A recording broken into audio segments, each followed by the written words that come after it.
একজন কৃষক আর একজন উকিল সাহেব ট্রেনের মধ্যে পাশাপাশি সিটে বসে সফর করছিল। এদিকে উকিল সাহেব দীর্ঘ সময় ট্রেনের সিটে বসে থাকতে থাকতে ক্লান্ত হয়ে তার পাশেই বসে থাকা ওই কৃষককে বলল, ভাই আসেন আমরা একটা গেম খেলি, এতে করে আমাদের সময়টা খুব তাড়াতাড়ি চলে যাবে আর আমরা খুব দ্রুতই আমাদের গন্তব্যে পৌঁছাতে পারবো। কৃষক বলল, ঠিক আছে, কি গেম খেলবেন, শুরু করেন। তখন উকিল সাহেব বলল, আমি আপনাকে একটা প্রশ্ন করব, আপনি যদি সেই প্রশ্নের উত্তর না দিতে পারেন তাহলে আপনি আমাকে 10 টাকা দিবেন, আর আপনি আমাকে একটা প্রশ্ন করবেন, সেই প্রশ্নের উত্তর যদি আমি না দিতে পারি তাহলে আমি আপনাকে 1000 টাকা দেব। কৃষক বলল, ঠিক আছে, শুরু করেন। উকিল সাহেব প্রথমে প্রশ্ন করলো, ভাই বলেন তো পৃথিবী থেকে চাঁদের দূরত্ব কত? উকিল সাহেবের এই প্রশ্ন শুনে কৃষক কোনো কথা না বলে চুপচাপ পকেট থেকে 10টা টাকা বের করে সেই উকিল সাহেবকে দিয়ে দিল।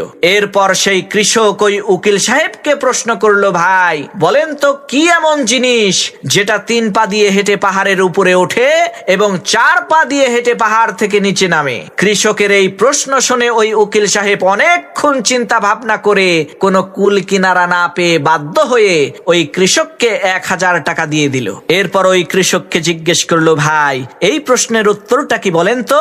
তখন ওই কৃষক পকেট থেকে 10টা টাকা বের করে ওই উকিলের হাতে দিয়ে বলল, ভাই এই যে নেন আপনার 10 টাকা। উকিল সাহেব অবাক হয়ে বলল, ভাই 10 টাকা দিলেন কেন? প্রশ্নের উত্তরটা দেন। তখন কৃষক বলল, ভাই উত্তর তো আমি নিজেও জানি না, উত্তর জানি না বলেই তো গেমের নিয়ম অনুযায়ী 10টা টাকা দিলাম। তখন উকিল সাহেব কয়, লও ঠেলা, 980 টাকার বাস খাইলাম।